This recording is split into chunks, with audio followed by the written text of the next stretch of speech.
ನಾವು ಈ ಕರ್ನಾಟಕದ ವೈಭವದ ಬಗ್ಗೆ ಚರ್ಚೆಯನ್ನು ಮಾಡೋದಾದ್ರೆ ಕರ್ನಾಟಕಕ್ಕೆ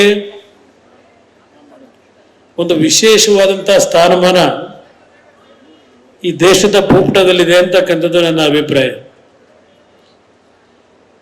ಭಾರತ ದೇಶ ಹಲವಾರು ಭಾಷೆ,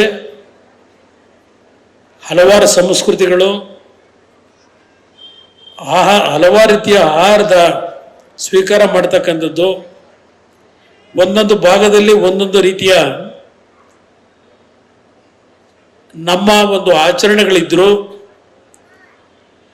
ಭಾರತಕ್ಕೆ ಒಂದು ವಿಶಿಷ್ಟವಾದಂಥ ಸ್ಥಾನಮಾನ ಇದೆ. ಬಹುಶಃ ಹಲವಾರು ಭಾಷೆಗಳ ನಡುವೆ, ಹಲವಾರು ರೀತಿಯ ಸಮಸ್ಯೆಗಳ ನಡುವೆ ಏಕತೆಯನ್ನ ಇವತ್ತು ಈ ದೇಶ ವಿಶ್ವಕ್ಕೆ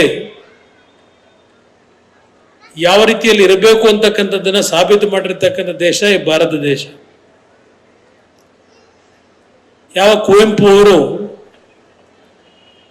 ನಮ್ಮ ನಾಡಗೀತೆಯನ್ನು ರಚನೆ ಮಾಡಿದ್ದಾರೆ, ಜಯ ಭಾರತ ಜನನೀಯ ತನುಜಾತೆ, ಜಯ ಕರ್ನಾಟಕ ಮಾತೆ. ಭಾರತ ದೇಶದ ನಮ್ಮ ತಾಯಿಯಾದರೆ ಕರ್ನಾಟಕ ಭಾರತ ದೇಶದ ಮಗಳು ಅಂತಕ್ಕಂಥದ್ದು ನಮ್ಮೆಲ್ಲರ ಒಂದು ಭಾವನೆಯನ್ನೇನು ಹೊಂದಿದ್ದೇವೆ. ಬಹುಶಃ ಈ ಕರ್ನಾಟಕ ವೈಭವ ನಾವು ಹಿಂದಿನ ಕಾಲದ ಹಲವಾರು ಪೂರ್ವಿಕರು ದೇಶಕ್ಕೆ, ರಾಜ್ಯಕ್ಕೆ ಸ್ವಾತಂತ್ರ್ಯ ಪೂರ್ವದಲ್ಲಿ ಕೊಟ್ಟಂತ ಕೊಡುಗೆಗಳು ಬೇರೆ.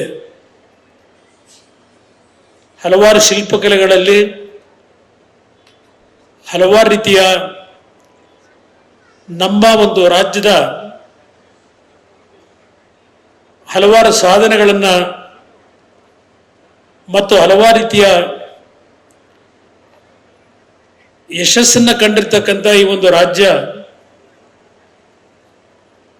ಇವತ್ತಿನ ಕರ್ನಾಟಕದ ವೈಭವದ ಬಗ್ಗೆ ನಾವು ಚರ್ಚೆ ಮಾಡಲಿಕ್ಕೆ ಹೋದ್ರೆ ಸ್ವಲ್ಪ ಮನಸ್ಸಿನ ಮೇಲೆ ಸ್ವಲ್ಪ ಇರಿಸುಮುರಿಸಿದೆ ಅಂತಕ್ಕಂಥದ್ದು ನನ್ನ ಅಭಿಪ್ರಾಯ.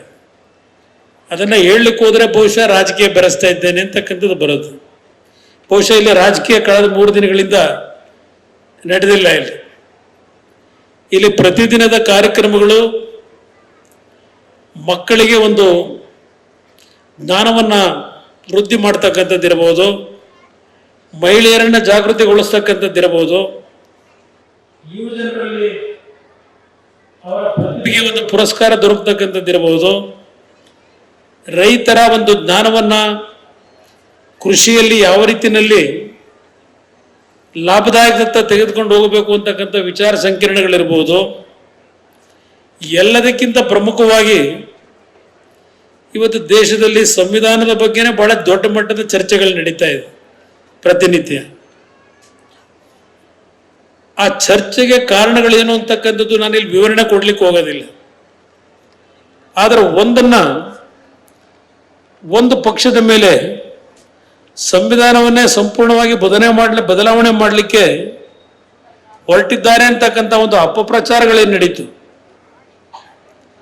ಈ ಸಂವಿಧಾನವನ್ನ ಯಾರು ಬದಲಾವಣೆ ಮಾಡಲಿಕ್ಕೆ ಸಾಧ್ಯ ಇಲ್ಲ ಅಂತಕ್ಕಂಥದ್ದು ಹಲವಾರು ಸಂದರ್ಭಗಳಲ್ಲಿ ಈಗಾಗಲೇ ನಮ್ಮ ಹಿರಿಯರು ನಿರೂಪಿಸಿದ್ದಾರೆ ಅನ್ನೋದು ನನ್ನ ಅಭಿಪ್ರಾಯ. ಕೇವಲ ರಾಜಕೀಯದ ವೈಯಕ್ತಿಕ ಫಲಾಪೇಕ್ಷೆಗಳಿಗೆ ಈ ರೀತಿಯ ಒಂದು ಅಪಪ್ರಚಾರಗಳೇನಿದೆ, ಇಂಥ ಒಂದು ವಿಚಾರ ಸಂಕಿರಣಗಳ ಮುಖಾಂತರ ಒಂದು ವೈಯಕ್ತಿಕವಾದಂಥ ಸ್ವಾರ್ಥ ಸಾಧನೆಗಳನ್ನು ಪಡೀಲಿಕ್ಕೆ ಇವತ್ತು ಸಮಾಜವನ್ನು ದಾರಿ ತಪ್ಪಿಸ್ತಕ್ಕಂಥ ಒಂದು ವರ್ಗ ಏನಿದೆ. ಈ ವಿಡಿಯೋ ನಿಮಗೆ ಇಷ್ಟವಾದಲ್ಲಿ ಲೈಕ್ ಮಾಡಿ, ಶೇರ್ ಮಾಡಿ, ಸಬ್ಸ್ಕ್ರೈಬ್ ಮಾಡಿ.